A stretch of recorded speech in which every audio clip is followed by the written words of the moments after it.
Bonjour à tous.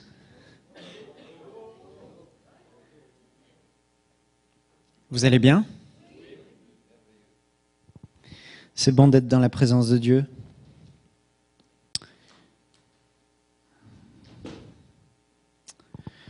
Père, nous te remercions pour ta présence dans ce lieu. Et Père, nous te demandons ce matin, glorifie le nom de Jésus-Christ au milieu de nous. Glorifie le nom de Jésus, ton Fils, dans chacune des vies ce matin. Et que ce soit un sujet de louange, un sujet de témoignage, un sujet de joie dans chaque famille, de ce qu'ils auront vu, de ce que Jésus a fait dans leur vie ce matin. Père, je prie pour ton peuple fatigué, ton peuple parfois découragé, ton peuple qui soupire après toi, après ta main, après ton surnaturel. Et je prie ce matin que par ta parole, tu suscites la foi dans les cœurs. Je prie ce matin que par ta parole, nous vivons des choses surnaturelles dans nos vies. Parce que non, tu n'as pas changé, Père. Tu es vivant. Tu es le même hier, aujourd'hui, éternellement. Et ce que tu faisais hier, tu le fais encore aujourd'hui dans nos vies.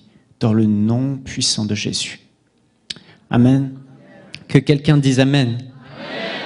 Si tu peux te tourner vers un voisin et lui dire « Dieu est vivant », tu sais. Je suis sérieux, dis-lui vraiment que Dieu est vivant, parce qu'il a du mal à le croire.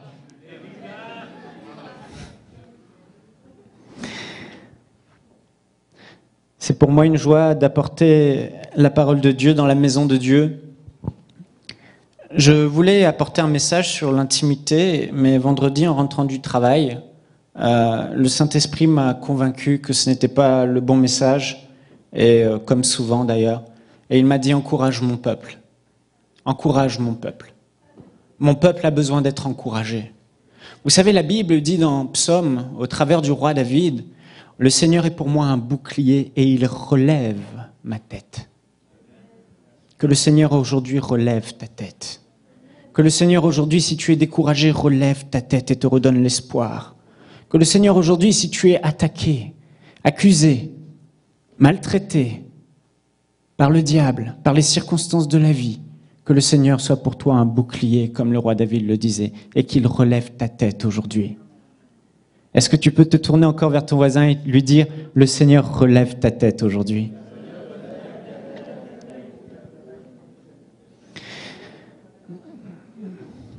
Faut pas hésiter, hein. Des fois, vous pensez que votre voisin il va très bien parce qu'il sourit, mais à l'intérieur, ils vivent des défis. Quand ils ferment la porte de leur maison et qu'ils rentrent chez eux, ils vivent des cauchemars et ils ont besoin d'une parole d'encouragement. Alors n'ayez pas peur de leur dire. Et vous savez, quand la Bible dit que le Seigneur est notre bouclier et qu'il relève notre tête, la majorité des courants évangéliques, des églises chrétiennes pensent « Le Seigneur relève ma tête pour me donner la force de traverser mes épreuves jusqu'au glorieux retour du Seigneur Jésus, jusqu'à ce qu'il m'enlève et que je sois enlevé. Alors là, il n'y aura plus de souffrance. Alors là, il n'y aura plus de pleurs. Alors là, il n'y aura plus de maladie. Alors là, nous serons bien. Alors là, il n'y aura plus de pauvreté ni de difficultés sur la terre. » Et la majorité des chrétiens dans le corps de Christ, ici on est dans une église de la foi, une église où on croit que Dieu peut faire encore des choses qu'il faisait dans les évangiles aujourd'hui dans nos vies, c'est vrai, mais il faut savoir que dans le corps de Christ, en majorité, les gens ne pensent pas ça. Ils pensent que la vie chrétienne, aller à l'église, et ce passage, entre autres, où Dieu est notre bouclier, il relève notre tête, en gros, c'est la vie est dure, la vie est difficile, et elle le sera jusqu'au retour de Jésus. La vie est remplie de maladies, de dépression, de souffrance et de peine, et elle le sera jusqu'au retour de Jésus. Mais Dieu va me donner la force de continuer à avancer, garder la foi. Mais j'aimerais vous dire que c'est bien plus que ça. Quand la Bible dit que Dieu est notre bouclier, ce n'est pas pour que nous restions malades. Quand la Bible dit que Dieu est notre bouclier et qu'il relève notre tête, c'est pas pour que nous restions avec la dépression et qu'avec la dépression, il relève notre tête. Quand la Bible dit que Dieu est notre bouclier, que nous sommes dans le manque et qu'il relève notre tête, c'est pas pour qu'on reste dans le manque, mais que malgré tout, on continue à avancer dans la foi. Non, quand la Bible dit que Dieu est notre bouclier, qu'il relève notre tête, ça veut dire que les traits enflammés du malin ne nous atteignent pas, parce que Dieu nous protège. Il nous protège de la maladie. Il nous protège de la dépression, il nous protège du mal, et en nous protégeant, en nous exauçant, en répondant par des miracles à des situations improbables, Dieu relève notre tête, parce que nous ne marchons plus dans la défaite, nous ne marchons plus dans la pauvreté, nous ne marchons plus dans la misère, dans la maladie, dans la souffrance, dans l'homosexualité, dans la dépendance, dans tout un tas de choses mauvaises, parce que Dieu nous a délivrés avec puissance dans le nom de Jésus, et nous ne sommes plus assujettis à la souffrance, mais nous sommes libres. Mais beaucoup d'églises ne pensent pas cela. Beaucoup et la majorité des chrétiens pensent que Dieu se glorifie, par exemple, dans la maladie et la détresse. Mais pourquoi ils pensent ça? Parce qu'ils ont eu autour d'eux des gens qu'ils aimaient, et des gens qui aimaient Dieu, des gens qui servaient Dieu, des gens qui priaient, des gens qui, en tout cas, semblaient marcher dans la vérité, dans la lumière, loin du péché, des gens qui étaient fidèles à l'Église. Et ils ont vu un jour le diable attaquer ces personnes par une maladie. La sœur qui aimait tant le Seigneur a un cancer. Le frère, si gentil, a un accident et se retrouve paralysé. La sœur se retrouve avec une tuberculose. Un bébé meurt d'une pneumonie.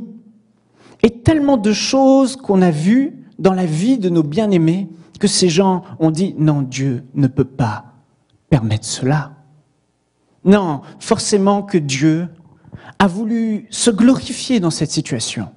Et que par la maladie que le frère ou la sœur traversait, Dieu voulait lui apprendre la foi, la persévérance. Et que elle, pendant qu'elle était malade et qu'elle luttait toute sa vie avec le cancer et qu'elle est morte du cancer, pendant ce temps, elle glorifiait Dieu. Certains pensent comme ça, la majorité. Glorifier Dieu parce qu'en fait, elle gardait la foi malgré les épreuves. Et c'était un sujet de louange et de gloire pour Dieu. Est-ce que vous avez déjà rencontré des situations comme ça? Et en fait, c'est l'expérience que ces bien-aimés ont vécue, l'expérience tragique qu'ils ont vécue, qui ont poussé la majorité du corps de Christ à établir une nouvelle doctrine que Dieu se glorifiait par la maladie, que Dieu se glorifiait par la souffrance. Certains hommes de Dieu, que Dieu utilisait puissamment, avec une telle puissance, presque tous les malades étaient guéris, ont vu leurs enfants mourir de maladie sans pouvoir les guérir. Alors, la majorité des gens dans le corps de Christ ont élevé cette doctrine, oui, que Dieu l'a voulu ainsi, et Dieu a voulu reprendre cet enfant. Mes frères et sœurs, ici, nous choisissons de ne pas faire de nos expériences une doctrine. Mais nous nous souvenons d'une chose, Christ nous a tellement aimés qu'il a donné son Fils unique, afin que quiconque croit en lui soit sauvé. Et dans le mot sauvé, il y a la notion de guéri, délivré, libre. Frères et sœurs, nous croyons que la maladie ne vient pas de Dieu. Nous croyons que la dépression ne vient pas de Dieu. Nous croyons que cela vient du diable. Et en aucun cas, il ne faut dans notre vie nous laisser séduire par les mensonges du diable qui nous poussent à croire, oui, Dieu le veut. Non, Dieu ne le veut pas. Dieu a envoyé son Fils unique. Il l'a cloué sur cette croix. Et Jésus a payé le prix fort de sa vie, frères et sœurs, pour qu'aujourd'hui nous soyons libérés de la puissance de l'ennemi. Et oui, nous pouvons être libérés de la puissance de l'ennemi. Quel que soit. Et bientôt vous verrez dans l'église des gens dire que Dieu se glorifie par l'homosexualité. Oui, ça arrive. Vous le verrez d'ici quelque temps, si ce n'est pas déjà là. Pourquoi ? Parce que c'est plus fort que moi, j'aime Dieu, mais il y a quelque chose en moi qui me pousse à aimer les personnes du même sexe que moi. Et là, les gens vont dire, je connais ce frère, je connais cette sœur, ils aiment Dieu, ce n'est pas normal. Il y en a trop des homosexuels dans l'église, partout. Alors, certainement que Dieu veut se glorifier en cela. Comment il se glorifierait? Il se glorifierait par la tolérance. On apprend à aimer l'autre tel qu'il est, parce qu'il est homosexuel. Frères et sœurs, Jésus est venu pour nous libérer aussi de l'homosexualité. Chaque fois que nous sommes tentés de croire que Dieu ne veut pas, que Dieu veut qu'on reste dans cette situation de souffrance, rappelons-nous une chose, frères et sœurs, Jésus est mort à la croix et il a payé le prix fort pour que nous soyons libérés. Et ça, c'est la vérité. Et ça, tout le monde doit le savoir. Si les gens meurent dans leurs conditions, c'est à cause d'une seule chose. Ce n'est pas parce que Dieu le veut, c'est parce qu'on a manqué de foi, parce qu'on n'a pas cru en la bonne nouvelle de l'Évangile, parce qu'on n'a pas démontré cette foi qui permet à Dieu d'intervenir dans nos vies. Je me souviens un jour de cette femme indienne.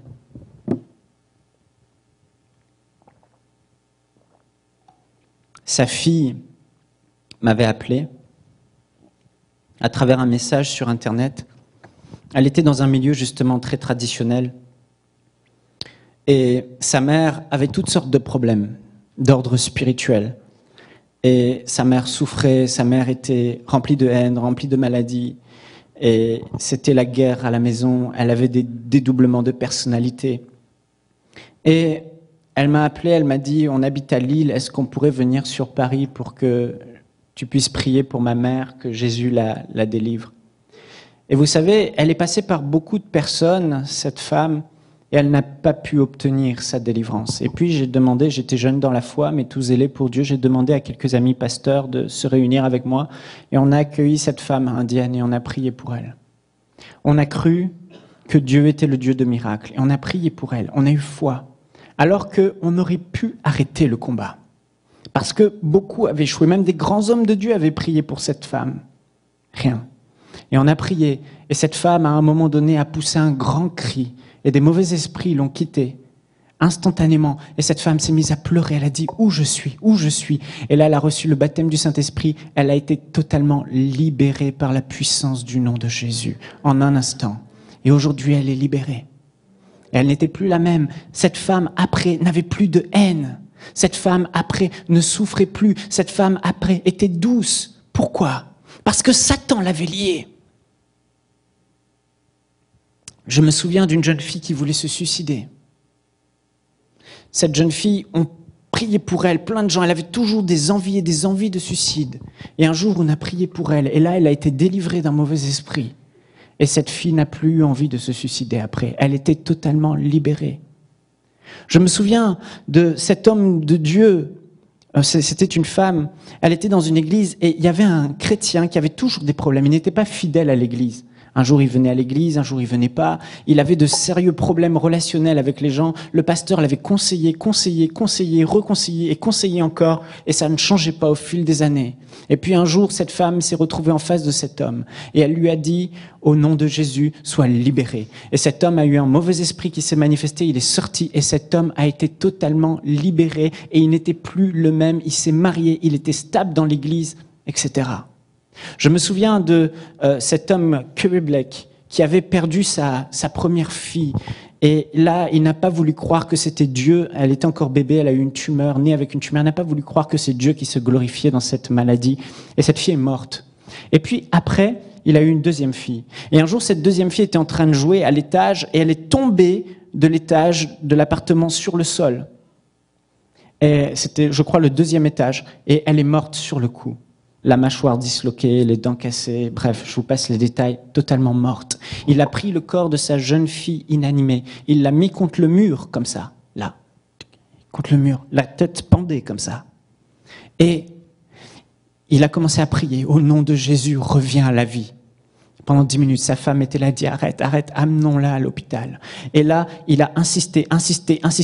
Et au bout de 20 minutes, il a demandé à sa femme de partir parce qu'elle n'avait pas la foi. Au bout de 20 minutes, le corps de la jeune fille est revenu à la vie et elle a demandé à son père, j'ai faim. Elle était morte. Frères et sœurs, ce que je veux vous dire par là, c'est qu'on voit par tout ça autant de situations où les gens ont essayé, n'ont pas eu de résultat. Et on pourrait se dire, oui, c'est Dieu qui le veut. Oui, on pourrait se dire que Dieu se glorifie, c'est comme ça qu'on doit faire. Et un jour, Jésus va venir nous rechercher. Mais Dieu veut nous encourager ce matin à nous avoir et à manifester ce qui fera la différence. C'est la manifestation de la foi. Quand viendrai-je, Jésus? Quand je reviendrai, trouverai-je la foi? A dit Jésus. Frères et sœurs, un jour, un homme de Dieu, Smith Wigglesworth, était dans une réunion. Il y avait une femme qui était paralysée, qui était là. Et il y avait deux hommes qui tenaient la femme et ils ont dit « Levez-la au nom de Jésus. Femme, marche, lâchez-la. » Et les hommes ont lâché la femme et boum, elle est tombée par terre. Et elle a hurlé de douleur. Ah! Et là, il a dit « Recommencez, relevez-la, femme, au nom de Jésus. Marche, lâchez-la maintenant. » Les deux hommes hésitent un peu, ils lâchent la femme et elle retombe à nouveau. Et elle hurle « Ah, Seigneur !»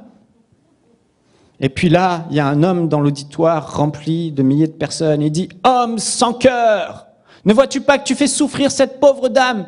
L'homme de Dieu s'est retourné, il a regardé l'homme, il a dit « Toi, mêle-toi de tes affaires, moi, je me mêle des miennes. » Il s'est retourné vers la femme, il a dit « Reprenez-la !» Les deux hommes ont repris la femme. « Femme, au nom de Jésus, lève-toi et marche !» Et la femme s'est mise à courir, elle était guérie. Là où je veux en venir, frères et sœurs, c'est que ce n'est pas parce que ça a échoué dans le passé que ça échouera encore. Ce n'est pas parce que vous n'avez pas eu le résultat de miracle dont vous avez besoin qu'aujourd'hui vous ne l'aurez pas encore. Et que nous faisons partie des enfants de Dieu qui croyons et qui croyons encore jusqu'à ce que la promesse de Dieu se manifeste dans notre vie. Et aujourd'hui, j'aimerais vous encourager. Croyons, comme le pasteur Joël l'a dit tout à l'heure, croyons que Dieu est vivant et qu'il a aujourd'hui la puissance de changer notre situation. Qu'il a la puissance de faire le miracle dont vous avez besoin. Parce que oui, Dieu est vivant. Et je le prends à témoin. Et je lui dis, Père, tu es vivant aujourd'hui. Jésus, tu es vivant. Et glorifie ton nom dans la vie de mes frères et sœurs ce matin. Parce que Jésus, tu es vivant. Et ta parole le déclare sur la croix. Tu as payé le prix pour que nous soyons libres. Le problème aujourd'hui, frères et sœurs, c'est que l'Église veut régler des problèmes spirituels avec des solutions naturelles. Ce que je vous dis est très important. L'Église veut régler des problèmes d'ordre spirituel qui ont une source spirituelle avec des solutions qui ont une source naturelle. Et c'est comme ça qu'on voit de plus en plus les pasteurs devenir des psychologues. Et c'est comme ça qu'on voit de plus en plus les messages du haut d'une chaire devenir des messages psychologiques. Nous prêchons moins la croix. Nous prêchons moins la guérison, nous prêchons moins le surnaturel pour éviter que les gens fixent leurs yeux sur leurs problèmes. Mais oui, mais il est paralysé. Mais oui, mais si je parle de la guérison et qu'il n'est pas guéri, il va souffrir. Donc on change nos messages et on parle sur comment supporter les difficultés de la vie, comment les traverser. Donc on appréhende la manière de penser des gens. On leur dit, voilà comment il faut penser. Et c'est ce que font les psychologues. Et c'est bien. Il y a un côté bien. C'est vrai, tu souffres, tu restes avec ta souffrance, mais au moins, dans ton âme, tu souffres moins de ta souffrance. Mais c'est vrai. Mais on ne peut pas régler un problème spirituel avec une source naturelle. La psychologie est naturelle. L'âme ne peut pas guérir les choses de l'esprit. Nous ne pouvons pas prêcher des choses morales et espérer un résultat surnaturel et spirituel. La Bible dit qu'au commencement, les anges de Satan, les anges de Lucifer ont été déchus de la terre après un combat spirituel. Un tiers des anges, ils étaient des myriades de myriades, donc ça fait des milliards de milliards de milliards de démons sur terre. Et ces milliards de démons, la Bible nous dit que nous n'avons pas à lutter contre la chair et le sang, mais contre des esprits mauvais, des principautés, des esprits méchants dans les lieux célestes. Ça veut dire que ces gens-là, ces démons-là, ils ne passent pas leur temps dans le désert, Jésus l'a dit. Ils vont dans le lieu aride et ils détestent ça. Et ils cherchent des corps. Ils cherchent des gens chez qui ils vont entrer. Ils cherchent des corps et des personnes qui leur ouvrent une porte pour qu'ils entrent dans leur vie, les oppressent, les oppriment, les rendent dépressifs, les possèdent. Et Satan a une porte d'entrée dans la vie des gens, et même dans l'Église comme ça. Et bien souvent, ça se manifeste par des choses visibles, la maladie. 9 fois sur 10, quand Jésus guérissait un malade, il prenait autorité et libérait d'un mauvais esprit. On pourrait dire que 90% des cas, la maladie était d'origine spirituelle. Et Jésus ne faisait pas de la psychologie. Il prenait autorité, il libérait ces gens. Ne cherchons plus des solutions naturelles. Nous allons épuiser les pasteurs, nous allons les fatiguer, parce que le naturel ne peut pas produire des résultats dans le spirituel. Et ça, c'est un gros problème dans l'Église. Vous savez, je crois une chose. Je crois que nous devons prêcher le même message que l'Église primitive prêchait. Jésus a été cloué sur cette croix. Par ses meurtrissures, nous sommes guéris. Son sang a coulé pour pardonner nos péchés. Il nous a rachetés de la puissance des ténèbres. Il nous a déportés de la puissance des ténèbres. Et en son nom, nous avons le pouvoir de guérir les malades, de délivrer les captifs, de sauver les perdus. Mais si nous continuons à prêcher des messages qui plaisent, des messages d'âme, des messages psychologiques, nous obtiendrons des résultats dans le naturel très bons. Très bons. Qu'est-ce qu'il faut manger pour ne plus être malade? Oui, ne mangez pas de porc, oui, ne mangez pas de ceci. Oui, écoutez, on peut le faire. Mais la Bible nous parle d'une protection bien plus grande, bien plus supérieure. Le sang précieux de Jésus-Christ. Le sang précieux de Jésus-Christ. Où aucun démon de l'enfer ne peut nous toucher. Aucun démon de l'enfer ne peut résister au sang précieux de Jésus. Et quand son sang est invoqué sur une vie, tout l'enfer tremble. La Bible dit qu'il a dépouillé les autorités, les principautés, les a livrées publiquement en spectacle, en triomphant d'elles par la croix, par son sang qui a coulé. Voilà une prédication spirituelle, le sang de Jésus. Le sang de Jésus, l'essence même de notre foi. La croix, la source même de ce en quoi nous croyons, de la puissance même de l'Évangile, la croix. Mais les églises ne prêchent plus la croix. Et les gens vivent dans tout un tas de solutions naturelles et s'apportent tout un tas de peurs au quotidien parce qu'ils cherchent des solutions naturelles à des problèmes d'ordre spirituel. Un jour, un jeune homme était homosexuel dans l'église, un chrétien homosexuel. Et oui, et vous en verrez de plus en plus, né de nouveau homosexuel. Pourquoi? Parce qu'il a laissé dans son âme et dans son corps une porte d'entrée à un mauvais esprit, et pendant 18 ans, ce mauvais esprit lui a dit « tu aimes les hommes ». Et il aimait les hommes. Et pendant 18 ans, il est resté comme ça. Et l'église a dit « bon, il est homosexuel, c'est comme ça ». Mais un jour, un homme est venu, rempli de foi. Et lorsque cet homme était présent en face de cet homme, les démons se sont manifestés et ils ont dit « je veux entrer en communion avec toi ». Et là, il a dit « au nom de Jésus, tu veux être en communion avec moi, je vais te parler du sang de Jésus. Alors confesse le sang de Jésus. » Et là, les démons ont poussé un grand cri, ils sont partis. Et l'homme a retrouvé tout son bon sens et s'est mis à aimer les femmes. Quelques mois plus tard, il a re-rencontré cet homme de Dieu. Quelques années plus tard, 5 ans plus tard, il était marié, avait des enfants. Avec une femme. Vous voyez, frères et sœurs? D'un côté, les chrétiens qui essayent de régler un problème spirituel qui est l'homosexualité, on pourrait y mettre la dépression.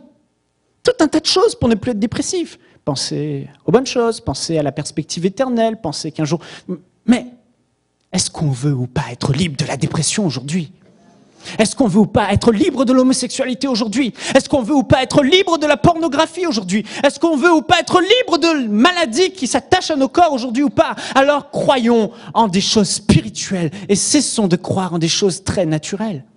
Je me souviens de ma banquière, au moment où on est allé acheter notre maison, elle nous disait à mon épouse et moi, est-ce que vous voulez une assurance vie? Elle me dit, si vous mourrez, monsieur, et c'est fort probable, ça peut arriver, un accident si vite arrivé, prenez une assurance vie. Au moins, votre maison sera claire, ils disent clair ici, clair, tout payé, pour votre femme. Et c'est vrai. C'est une bonne solution naturelle, c'est être prévoyant, c'est vrai. Mais, chaque mois, j'aurai $100 prélevés sur mon compte, et chaque fois que je le verrai, je dirai, c'est au cas où je meurs. Avec ma femme, on s'est regardé, on a souri, on a regardé cette femme et on lui a dit « je ne mourrai pas, je vivrai ». On lui a dit « nous on croit que ce qu'on craint, ça nous arrive. Et si je marche dans la crainte de mourir un jour, je prendrai une assurance vie. Mais comme je ne crains pas et je ne veux pas attirer à moi les mauvaises choses, non, je ne mourrai pas. » Je lui ai dit « je ne mourrai pas ». Et elle insistait, j'ai dit « écoutez, je ne mourrai pas. On ne prendra pas d'assurance vie ». Elle a trouvé ça très bizarre, mais c'était comme ça. Parce que j'ai une assurance bien plus grande, frères et sœurs. Le sang de Jésus qui me protège. Le sang de Jésus qui me protège. Nous devons revenir aux réalités spirituelles et moins aux réalités naturelles. Et il y a quelque temps, j'ai prêché un message dans l'église ici sur la foi au milieu des épreuves. Je ne sais pas si certains d'entre vous vous en souvenez. C'est la fois où j'ai essayé de soulever une haltère et j'avais du mal. Ça y est, vous vous en souvenez. C'est toujours le cas pour l'haltère. Et ce message a été vu sur Internet plus de 100 000 fois. Et j'ai eu des gens qui m'ont dit « Ça marche, vraiment, j'ai persévéré, j'ai obtenu mon miracle, merci. » Mais il y a eu beaucoup de personnes aussi qui m'ont écrit, qui m'ont dit « Ça ne marche pas. Ça fait plusieurs mois, j'ai appliqué votre message. Malgré l'adversité, j'ai continué à avancer.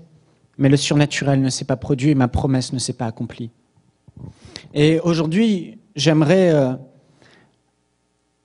continuer la suite de ce message et l'intituler « La source de notre foi au milieu des épreuves ».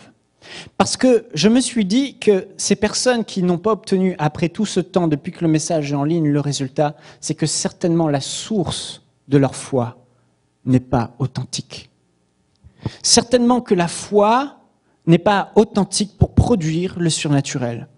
Alors, je me suis interrogé et je me suis dit, mais quelle est la plus belle source qui pourra faire jaillir dans nos cœurs, dans le cœur de chacun, au milieu de nos épreuves, au milieu de nos défis, au milieu de nos détresses? Qu'est-ce qui peut faire jaillir dans nos cœurs cet élan de foi qui nous propulse à manifester quelque chose de spirituel qu'est la foi? Parce que pour régler les problèmes spirituels, ça se règle avec des solutions spirituelles. Et la solution spirituelle à nos problèmes qui ont une source spirituelle, c'est la foi. Mais cette foi doit être authentique, frères et sœurs. Sinon, nous essayons, mais nous n'obtenons pas. Mais la foi n'essaye pas. La foi, c'est un élan qui vient du cœur. C'est quelque chose qui monte en vous et qui fait que même si la terre entière vous dit « non, c'est faux », à l'intérieur de vous, ça crie « c'est vrai, c'est vrai, c'est vrai ». Je sais que je sais que je sais. C'est comme ça. Et quand cet élan de foi n'est pas là, il est vrai que ça ne produit rien dans le spirituel. Parce que Dieu ne se glorifie pas dans la maladie. Dieu ne se glorifie pas dans la détresse. Mais voici en quoi je crois, frères et sœurs. Je crois en ce que la parole de Dieu dit. Il y a 2000 ans, le Fils de Dieu est venu sur cette terre. Il est allé sur cette croix et il a donné sa vie en rançon pour l'humanité. Et au moment où son sang précieux a coulé sur cette croix, et au moment où son corps a été brisé et meurtri, à ce moment-là, justice de Dieu a été faite, et le ciel s'est ouvert, et les anges de Dieu, depuis ce moment, depuis 2000 ans, sont là, en train de regarder sur la terre ceux qui manifesteront la foi. Autrement dit, je crois que Dieu n'est plus en train de dire « toi, je te guérirai ». Toi, je te libérerai. Toi, je te donnerai du sommeil la nuit. Toi, je te donnerai un taux de sucre moins élevé. Toi, je te donnerai un conjoint. Toi, je te donnerai la joie. Toi, je t'enlèverai cet esprit de dépression qui t'agresse. Et toi, je t'enlèverai cette dépendance que tu as. Non, Dieu ne fonctionne pas comme ça. Depuis le moment où Jésus a payé le prix à la croix, frères et sœurs, la Bible dit que le ciel s'est ouvert, la voix de Dieu s'est fait entendre et Dieu a dit que tout homme en Jésus-Christ soit guéri, sauvé et délivré. Que tout homme qui manifeste la foi en mon Fils soit guéri, sauvé et délivré. Que quiconque qui invoquera le nom du Seigneur Jésus soit guéri, sauvé et délivré. Et les anges ont entendu. Les anges de Dieu qui opèrent en notre faveur. Le Saint-Esprit a entendu. Le Saint-Esprit qui opère en notre faveur. Ils ont tous entendu. Ils attendent une seule chose aujourd'hui. Que nous ouvrons la porte de la foi. La porte entre le spirituel où les anges de Dieu, vous savez, ils sont tellement nombreux à vouloir agir. Ils sont comme, vous regardez les matchs de rugby, le rugby en France ou le football américain. En tout cas, quand ils font une mêlée, ils sont tous là entassés. Ils sont là derrière la porte. Qui ouvrira la porte? Qui ouvrira? Il y en a un qui est ouvert et vous! Ils font la course même, j'imagine, pour intervenir. Tellement ils ont hâte, depuis 2000 ans, d'agir dans votre vie et dans ma vie. Mais ils attendent une chose. La foi, c'est cette porte qu'on ouvre dans le monde spirituel qui permet aux anges de Dieu et au Saint-Esprit d'intervenir pour accomplir ce que Jésus a accompli il y a 2000 ans pour nous. Amen. Alors, la source de notre foi, l'essence même, c'est la croix, frères et sœurs. L'œuvre que Jésus a accomplie à la croix. On peut lire ensemble dans Exode au chapitre 12, versets 21 à 24.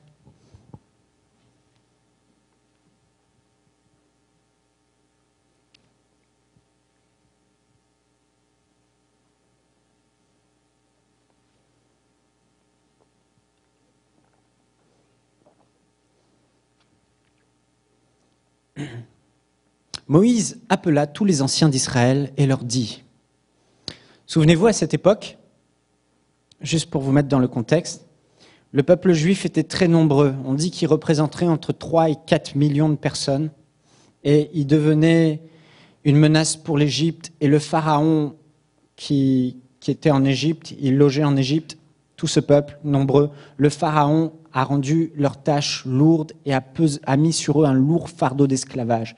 Ils construisaient des pyramides, des maisons, etc. Ils travaillaient à faire des briques. Ils étaient en train d'être fouettés, maltraités, battus. Certains d'eux, les récits racontent même qu'ils ont perdu des membres, qu'ils ont perdu des bouts de chair, tellement ils étaient maltraités, ils étaient oppressés. Certains pouvaient mourir même. Mais la Bible dit que la main de Dieu était avec eux. Et dans cette oppression que leur faisait subir l'Égypte, le pharaon, et là on a une belle image. À cause du péché, l'homme s'est retrouvé sous l'oppression du diable. À cause de la chute de l'homme et du péché, Satan s'est retrouvé à dominer sur l'homme et à lui envoyer la pauvreté, la maladie, la souffrance et tous les maux qu'on peut avoir sur cette terre. Et les esprits mauvais dominent sur l'humanité. Et là, on a cette image de Pharaon et de l'Égypte qui domine sur le peuple de Dieu, sur le peuple choisi de Dieu qui est les Juifs. Et puis, à un moment donné, Dieu s'adresse à Moïse, il suscite Moïse. Moïse est le serviteur que Dieu utilise pour faire sortir le peuple d'Israël d'Égypte. Et puis, il y a les 9 plaies d'Égypte. Et puis, la 10e plaie, la voici, la dernière qui va faire fléchir le cœur de Pharaon. Et il dit, Moïse appela tous les anciens d'Israël et leur dit, allez prendre du bétail pour vos familles et immoler la Pâque. Vous prendrez ensuite un bouquet d'hysope. Vous le tremperez dans le sang qui sera dans le bassin, et vous toucherez le linteau et les 2 poteaux de la porte avec le sang qui sera dans le bassin. Nul de vous ne sortira de sa maison jusqu'au matin. Quand l'Éternel passera pour frapper l'Égypte, bon, je ne suis pas trop d'accord avec cette traduction, en tout cas quand l'ange de la mort passera pour frapper l'Égypte, quand les puissances démoniaques pourront être libérés pour frapper l'Égypte, et verra le sang sur le linteau et sur les 2 poteaux, l'Éternel passera par-dessus la porte, et il ne permettra pas au destructeur d'entrer dans vos maisons pour frapper. Donc ici, on a l'image du destructeur qui vient, qui est Satan, l'ange de la mort. Vous observerez cela comme une loi pour vous et pour vos enfants à perpétuité. Imaginez le contexte. L'Égypte, malgré les 9 plaies, ne veut pas laisser partir le peuple juif. Et là, Dieu donne une parole à Moïse. Il lui dit, je vais frapper une dernière plaie. Et celle-là lui sera fatale. Je permettrai au destructeur de venir et il va passer sur chaque maison de toute l'Égypte. Et il va tuer les premiers-nés. Tous les premiers-nés. Et là, il donne une instruction, parce que Dieu veut préserver son peuple. Souvenez-vous, ils sont 3 à 4 millions. Il dit, mais pour vous, pour être protégés, prenez un agneau pour chaque famille, chaque maison, un agneau, un bel agneau. Et tuez cet agneau. Prenez le sang de l'agneau avec une fleur, une plante, l'hysope, et aspergez ce sang sur le linteau de votre maison et sur les poteaux. Et chacun faisait cette tâche, et puis restez chez vous et ne sortez pas. Et pendant la nuit, l'ange destructeur va passer et il va tuer les premiers-nés. Mais ceux qui auront appliqué le sang sur le linteau et sur les poteaux de leur maison, l'ange ne le détruira pas, ils seront protégés. Vous imaginez la scène?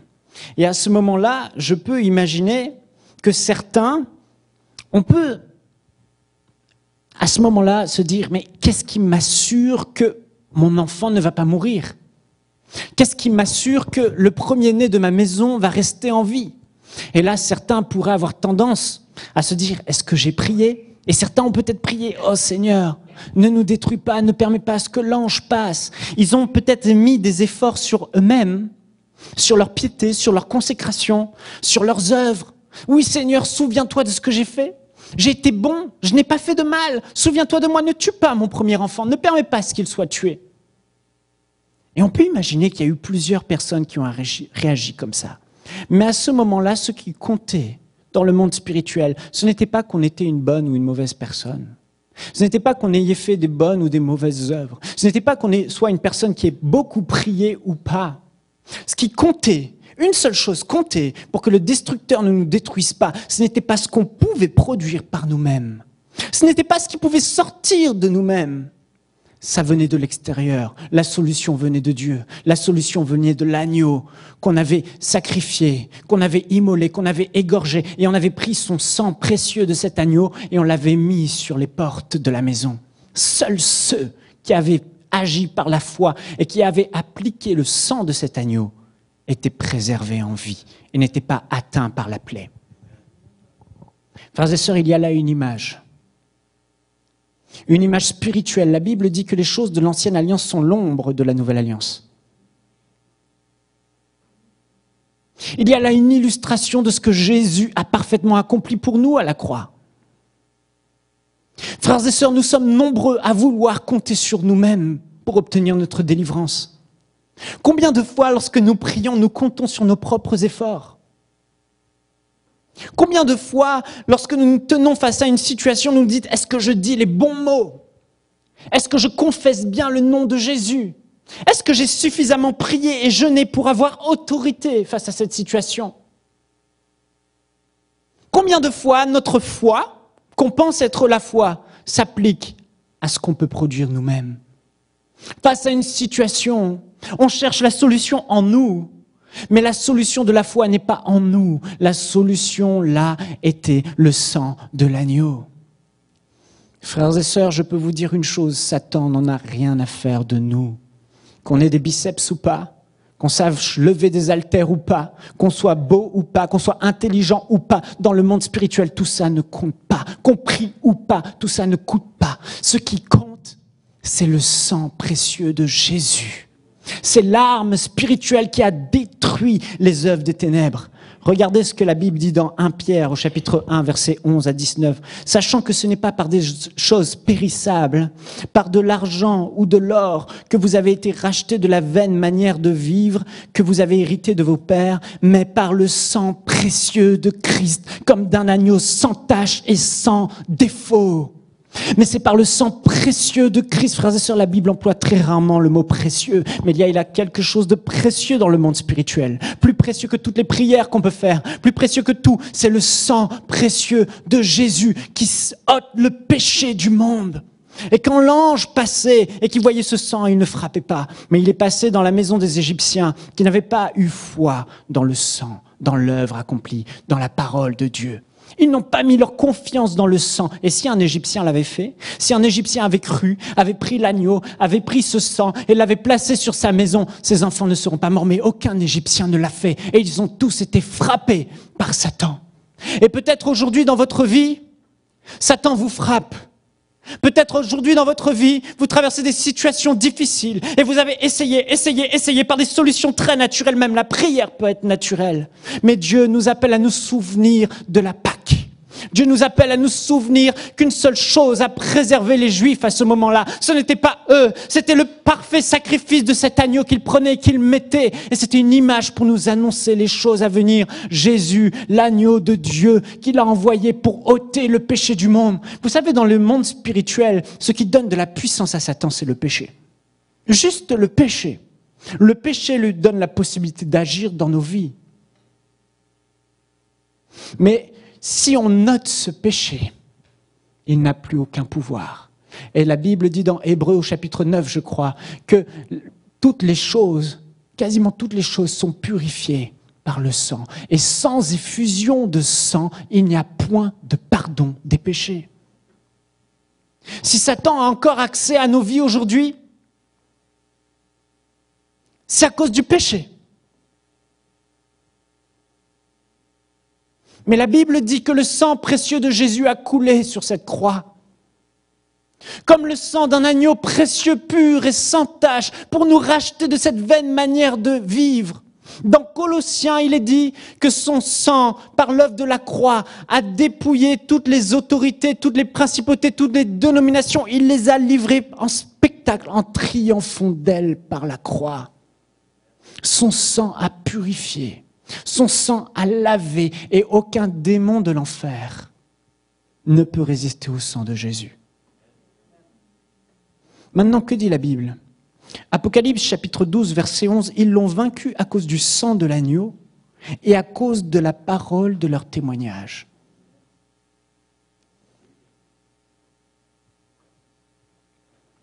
Vous voyez, pour que les Israélites soient sauvés, il a fallu appliquer ce sang sur la maison. Il n'a pas simplement fallu croire, il a fallu mettre sa confiance dans le sang et agir et appliquer ce sang. La Bible dit que les chrétiens, nous avons vaincu les enfants de Dieu, le diable et toute la puissance démoniaque à cause du sang de l'agneau et à cause de la parole de leur témoignage. Quel témoignage? Quel sang? Le sang de Jésus qui a coulé. Quel témoignage? Le témoignage que ce sang nous a pardonné, entièrement racheté. Nous n'appartenons plus à Satan, mais nous appartenons à Dieu. Il nous a libérés par son sacrifice précieux. Souvenez-vous de cette vision que je vous ai racontée, frères et sœurs, il y a quelque temps. C'était une vision que j'ai eue. Elle s'est imposée à moi. Ce n'est pas quelque chose dans mon imagination. Comme là, je vous dis, comme dit quelqu'un, pensez à l'éléphant bleu et vous voyez, c'était pas ça, c'est une vision, comme un film, qui passait devant moi. J'étais dans une réunion et je voyais une grande salle avec des personnes remplies à 2 allées, à gauche et à droite.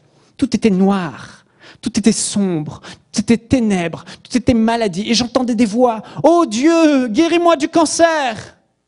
Oh Dieu, guéris-moi de ma souffrance ! Oh Dieu, guéris-moi de la dépression. Oh Dieu, redonne-moi ce fils. Oh Dieu, et j'entendais tout un tas de voix de personnes en détresse crier, remplies de souffrance. Tout était noir, sans vie, mort, ténèbres, Satan régnait. Et puis là, au bout de cette longue salle, je voyais un homme vêtu de blanc comme un souverain sacrificateur qui priait aussi. Mais le ciel était fermé.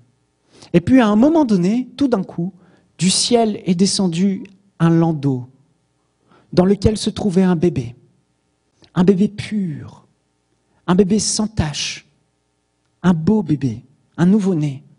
Et il est descendu devant cet homme au bout, souverain sacrificateur, et il a pris cet enfant par le pied et l'a soulevé comme ça.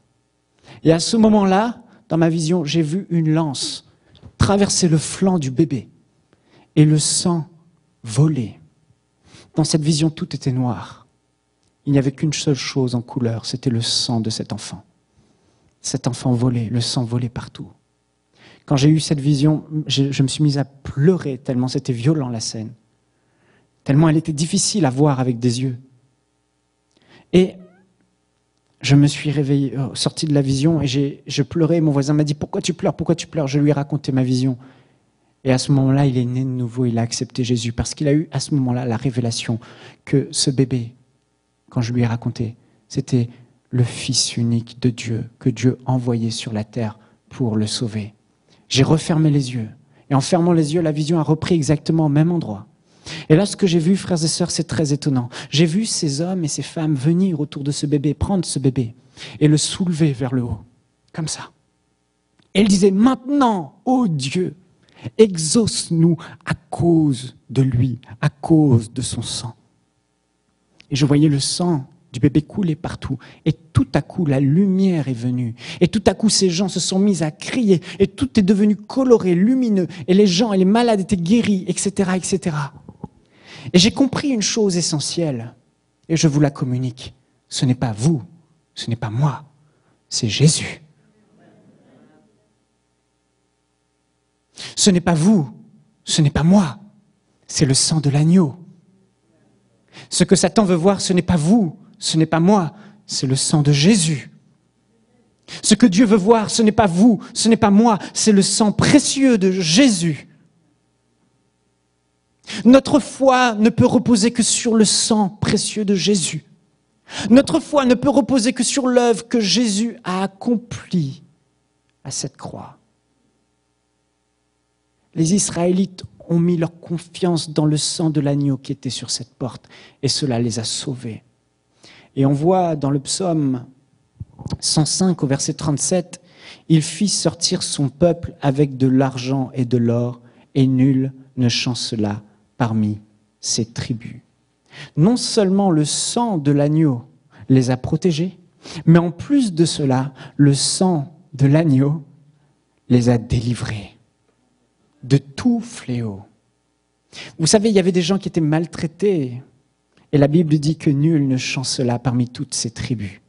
Parmi tous les enfants d'Israël, nul ne chancela. Dieu les a même guéris après ce passage.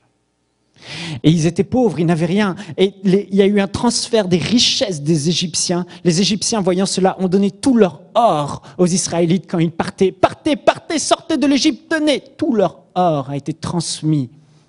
Et c'est cet or qu'ils ont transporté. Ils ont construit des choses après avec cet or pour Dieu. Vous voyez ? Le sang les a non seulement protégés, mais les a également délivrés.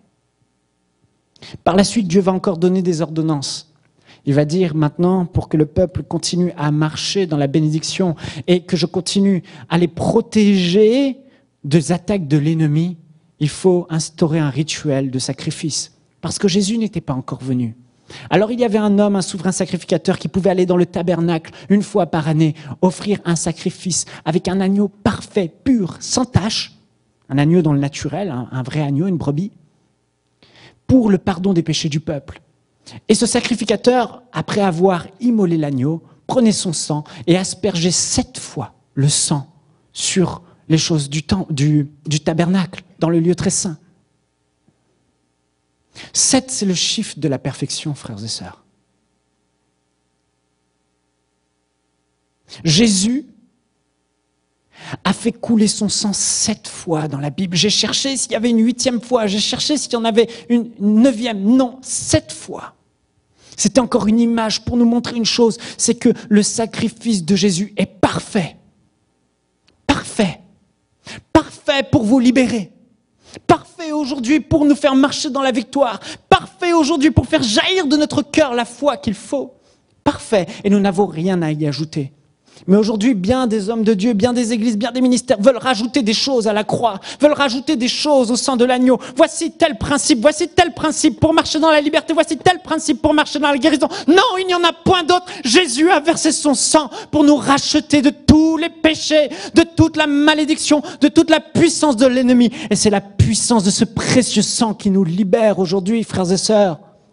Ne cherchons pas ailleurs. Ne cherchons pas des pseudo-révélations. Ne cherchons pas des pseudo-révélations. Jésus a tout accompli. À cette croix, son sacrifice a été parfait. Il a versé 7 fois son sang. Dans le jardin de Gethsémani avec les grumeaux de sang. Ensuite, il a comparu devant les gens du Sanhédrin. Ils l'ont frappé au visage et ça coulait encore du sang. Ensuite, on lui a arraché la barbe et ça coulait encore du sang. Ensuite, on l'a convoqué. On lui a mis une couronne d'épines et le sang coulait encore. 4e fois. 5e fois, on l'a fouetté. Au point qu'il avait même de la peine à rester en vie tellement son corps était meurtri. Après, il y a eu les mains, les clous dans les mains et dans les pieds. Et enfin, la lance sur le côté. 7 fois où le sang de l'agneau, le précieux sang de Jésus a coulé. Et vous savez pourquoi ?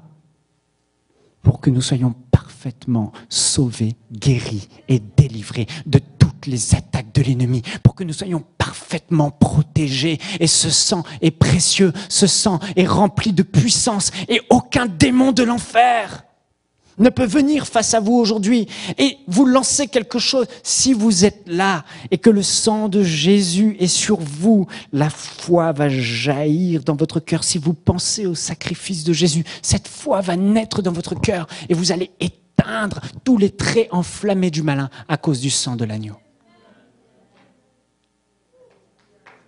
Le sang.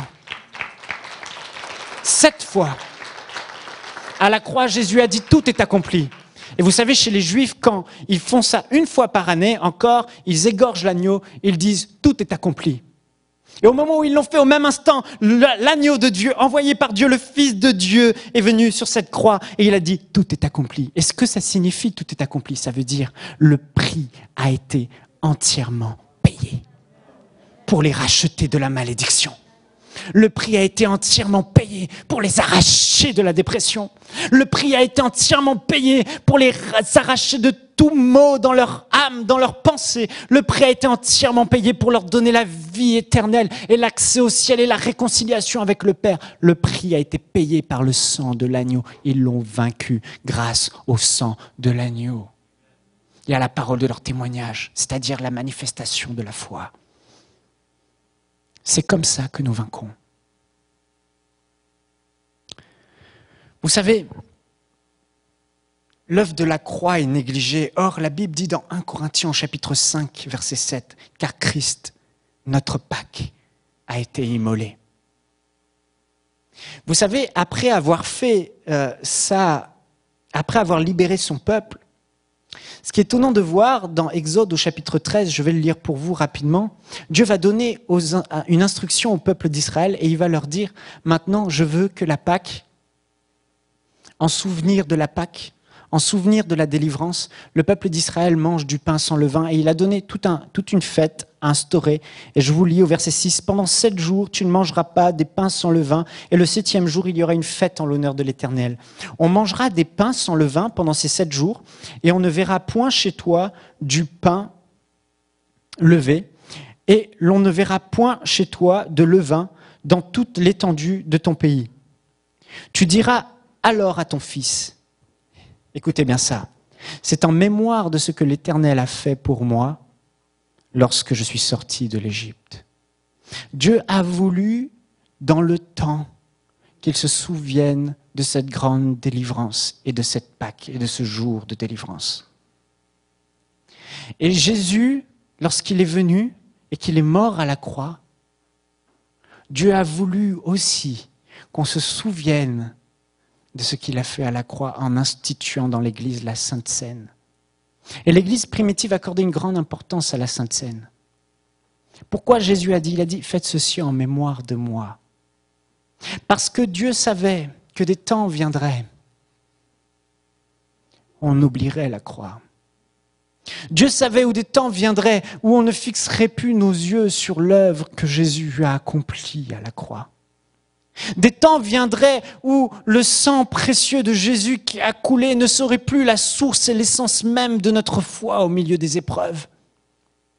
Et chaque fois qu'on prend la Sainte Seine, on se souvenait de ce que Jésus avait payé comme prix fort pour notre délivrance.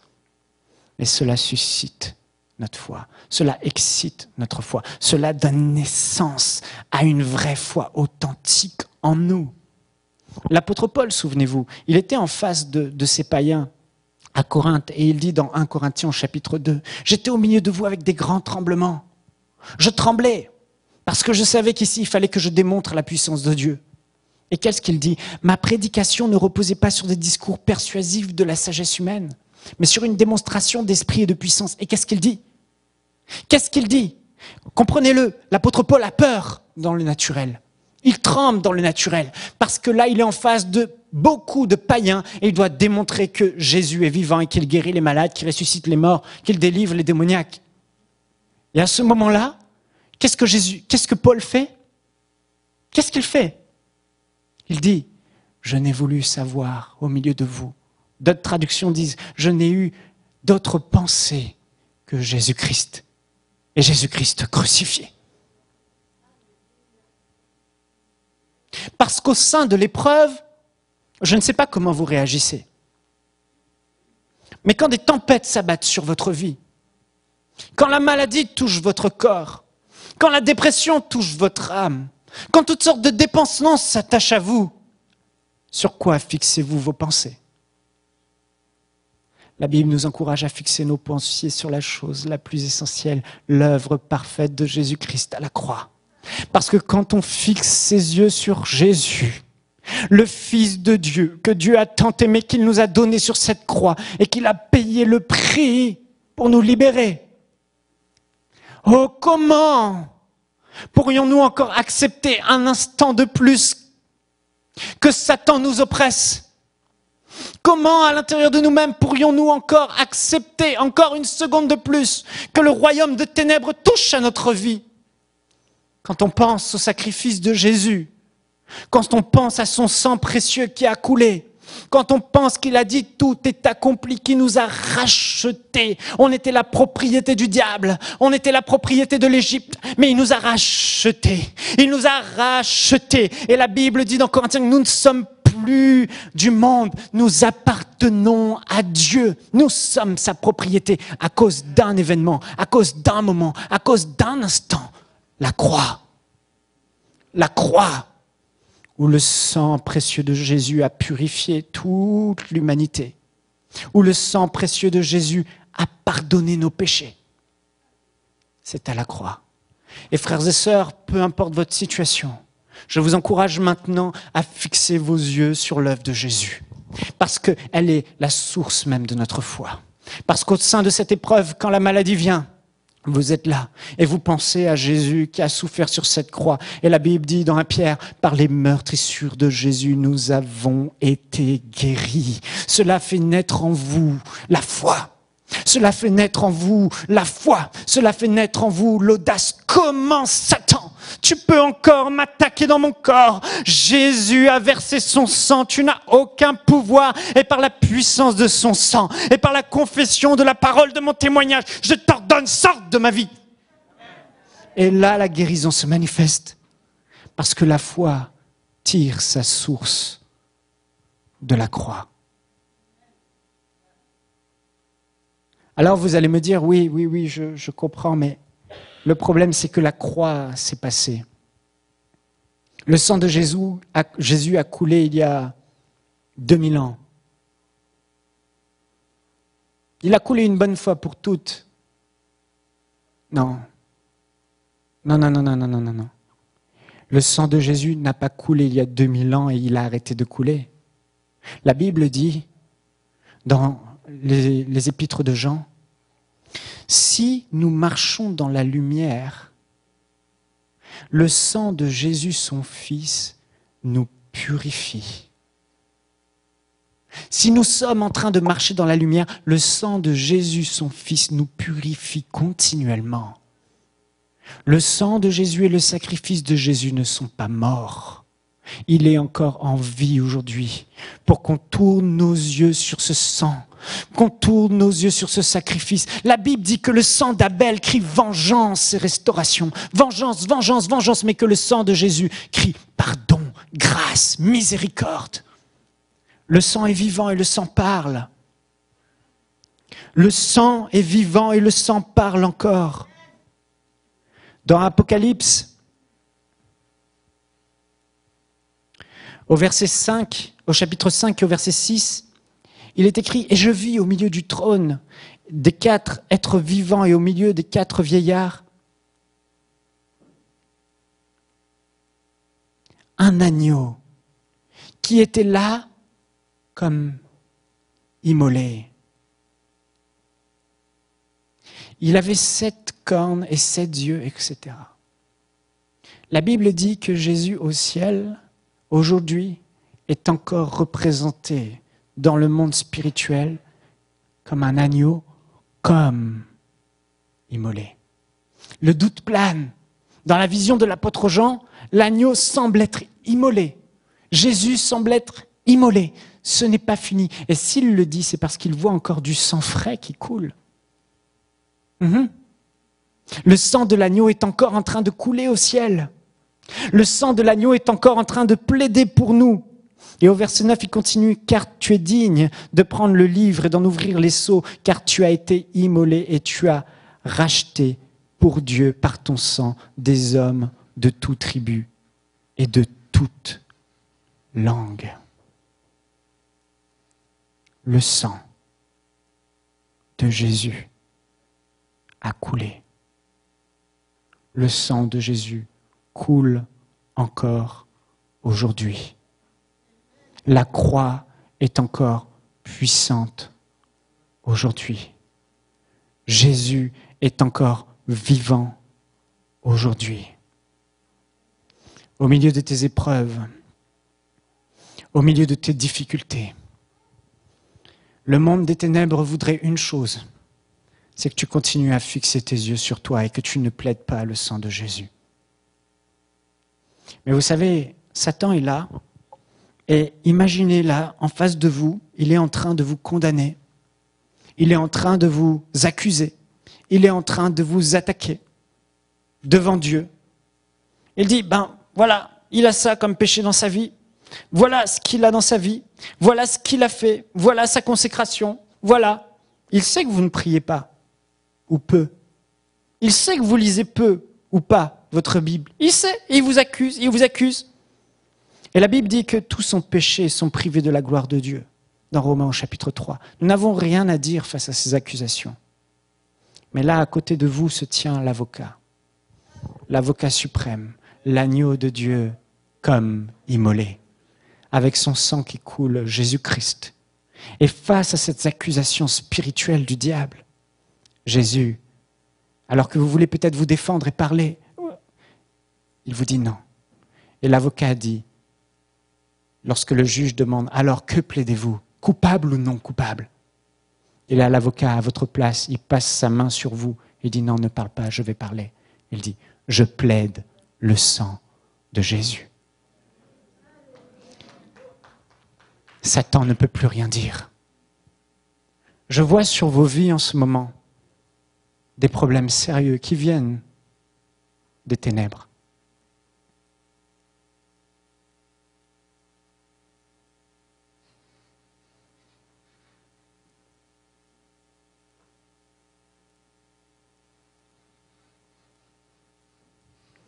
Je vois des addictions, des dépendances terribles qui viennent des ténèbres.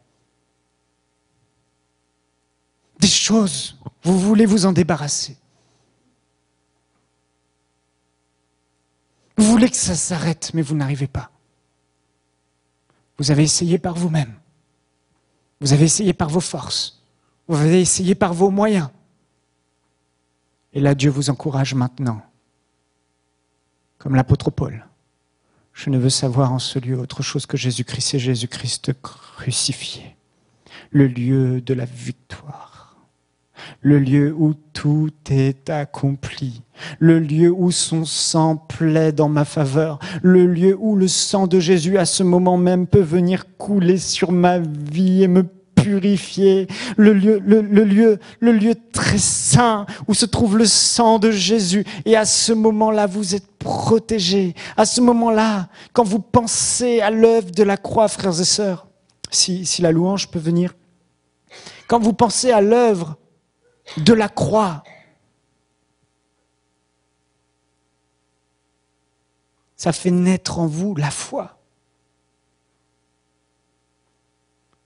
Un jour, quelqu'un m'a accusé. Il y a une personne ici, elle a subi des accusations d'une personne et elle ne s'en est jamais relevée. Ça a ouvert la porte à tout un tas de choses dans sa vie. Elle n'a même pas la force de pardonner à cette personne qui lui a fait du mal. Et je me souviens de ce jour où quelqu'un que j'aimais m'a vraiment fait beaucoup de tort. Et à ce moment-là, j'ai voulu laisser la place au découragement. Je me souviens, j'étais dans ma chambre, il y a bien des années, je suis tombé à genoux et je me suis mis à pleurer. Et j'aurais pu être déprimé et laisser Satan m'accuser et laisser des mauvais esprits m'oppresser. Mais à ce moment-là, vous savez ce que le Saint-Esprit a fait lorsque j'ai crié à lui? J'ai dit, aide-moi s'il te plaît. Je ne veux pas sombrer dans la dépression. Aide-moi s'il te plaît, je veux être libéré. Et là, à ce moment-là, j'ai eu une vision de Jésus dans le jardin de Gethsémane, l'agneau de Dieu. Et j'ai vu sur ses joues couler le grumeau de sang, tellement il était angoissé, tellement ces gens qu'il aimait allaient le rejeter, tellement ces critiques qu'on lui faisait. Et à ce moment-là, Jésus a dit, le prix a été payé pour que tu n'aies plus à subir les conséquences de ces accusations. J'ai souffert dans le jardin de Gethsémane. J'ai été accusé dans le jardin de Gethsémane jusqu'à la croix. On m'a critiqué, on m'a frappé, on m'a maltraité. Et ce sont tes souffrances que je portais. Tu n'as plus à les porter. Le prix a été payé spirituellement. Elles n'ont plus aucun effet sur toi.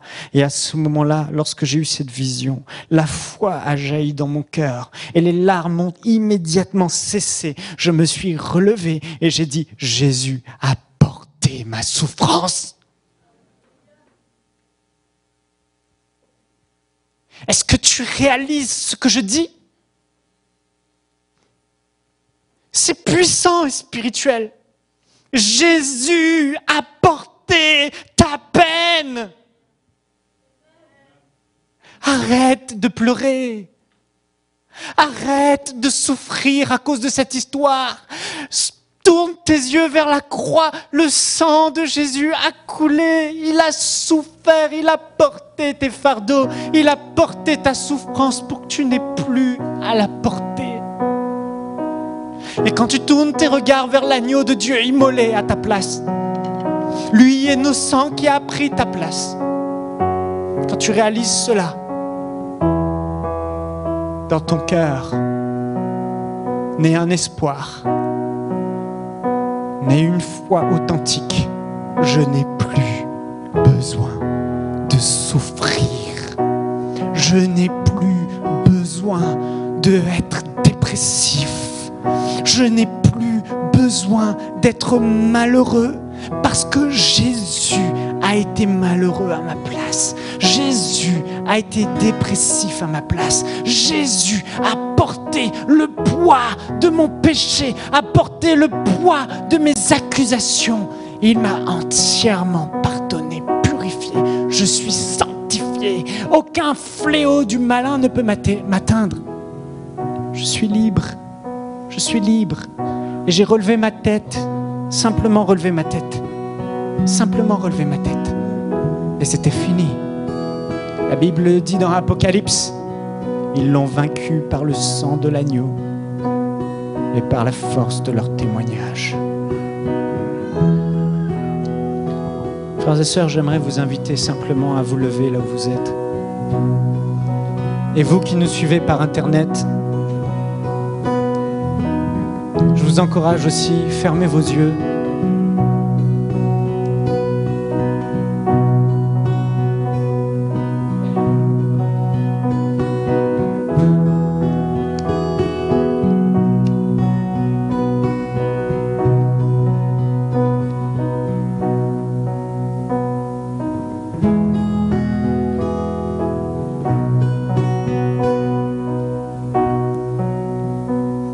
Je vais vous demander de faire quelque chose qu'on fait rarement dans les églises. Même je n'ai jamais vu quelqu'un demander de faire ça. Mais je vais vous demander de fixer vos yeux sur vos problèmes. Fermez vos yeux et fixez vos yeux sur vos problèmes. Voyez-les. Ces choses qui s'attachent à vous depuis des années et dont vous n'arrivez pas à être libéré.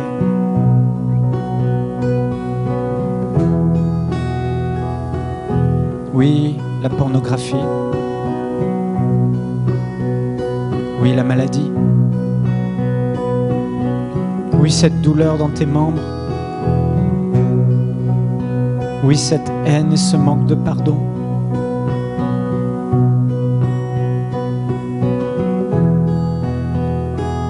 Oui, ces dépendances. Oui, ces dettes financières. Oui, cette peur. Oui, ces angoisses. Oui, cette phobie. Oui, cette douleur que tu as dans le cœur.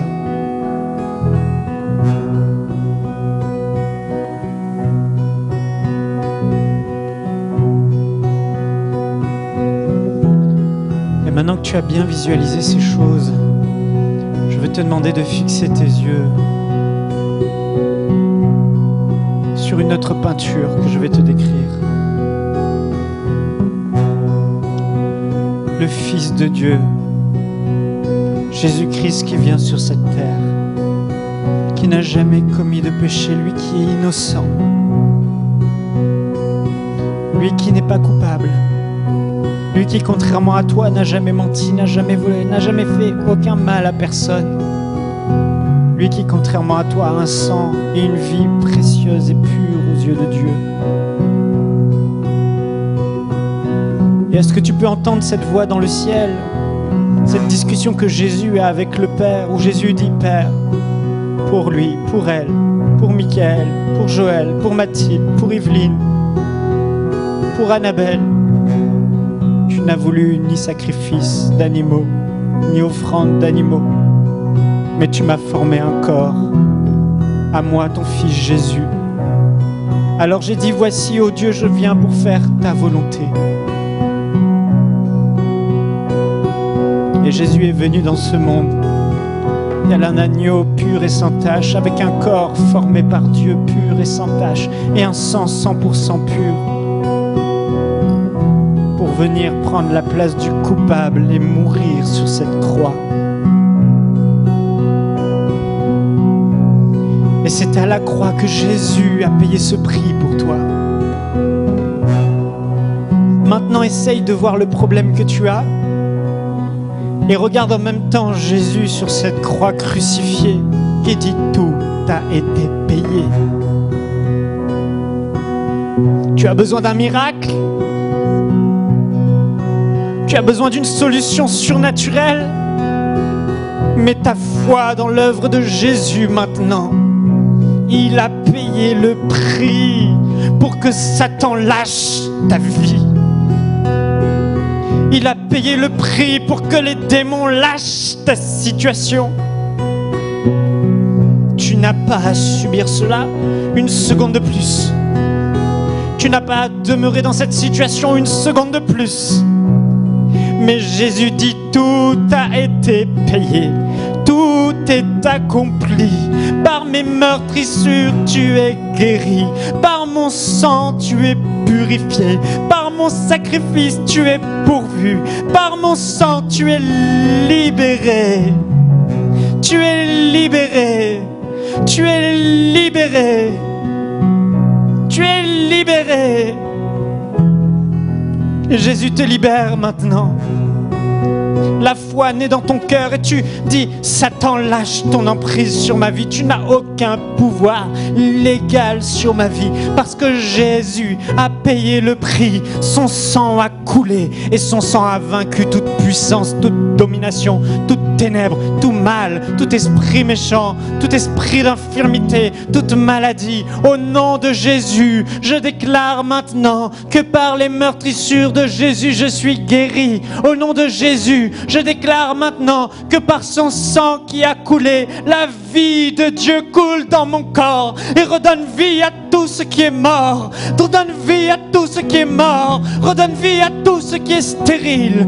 Redonne vie à tout ce qui est maudit. Dans le nom de Jésus, je déclare que le sang précieux de Jésus m'a affranchi. Que le sang précieux de Jésus me déclare juste maintenant spirituellement. Et aucun pouvoir de l'ennemi, aucune puissance de l'ennemi ne peut me retenir maintenant. Aucune puissance de l'ennemi ne peut toucher à ma famille maintenant. Mon frère, ma sœur, élève ta voix maintenant. Élève tes mains et prions, prions, prions, prions.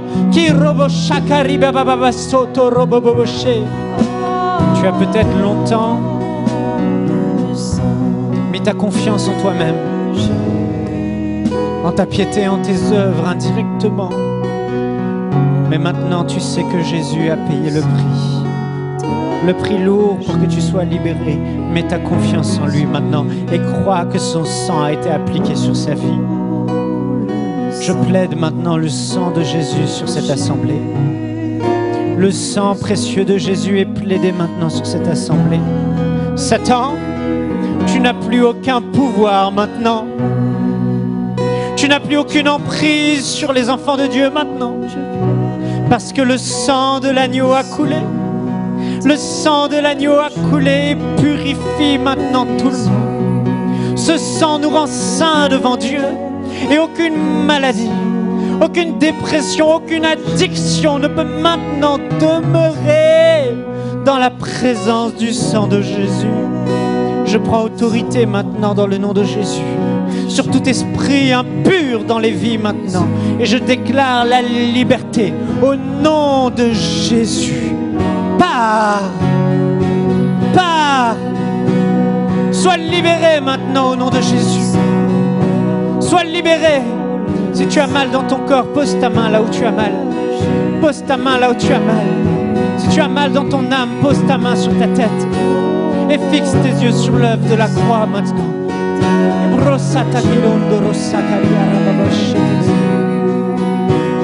Merci Seigneur. Merci, merci, merci, merci. Merci, merci, merci, merci. Merci parce que tu libères ton peuple maintenant. Tu libères ton peuple maintenant. Tu libères ton peuple maintenant. Tu libères ton peuple maintenant. Je veux vous encourager à toujours garder les yeux fixés sur Jésus et l'œuvre qu'il a accomplie et ne plus jamais laisser les œuvres de la chair prendre la place du sacrifice de Jésus dans votre vie. L'essence de notre foi vient de la croix et vient de l'œuvre parfaite que Jésus a accomplie. Et Père, je te remercie pour ces moments qu'on a passés dans ta présence. Je te remercie parce que tu as honoré ta parole ce matin. Et on te loue déjà pour les merveilleux témoignages qu'on va entendre et qu'on va recevoir. Je te remercie pour la guérison, la délivrance de toute forme d'oppression, de dépression, de dépendance que tu as opéré aujourd'hui dans les vies. Et merci parce que tu encourages ton peuple selon ta parole. Tu es son bouclier, tu relèves sa tête. Merci pour l'œuvre parfaite que tu as accomplie à la croix. Et ton peuple déclare ce matin, tout est accompli. Nous croyons que tu as payé le prix et que tout est accompli. Que ta paix garde ton peuple pendant tout au long de cette semaine. Que ta présence reste sur ton peuple tout au long de cette semaine. Que tes enfants soient remplis de ta présence et qu'il y ait d'abondance témoignages de joie de ce que tu auras fait dans les vies aujourd'hui. Nous te donnons toute la gloire, Père, et nous t'aimons. Et nous te remercions encore pour ce merveilleux sacrifice, ce merveilleux prix que tu as payé en donnant ton Fils Jésus sur cette croix pour nous libérer. Et nous déclarons que nous sommes libres en Jésus aujourd'hui. Amen. Amen, amen. Soyez bénis. Bon dimanche.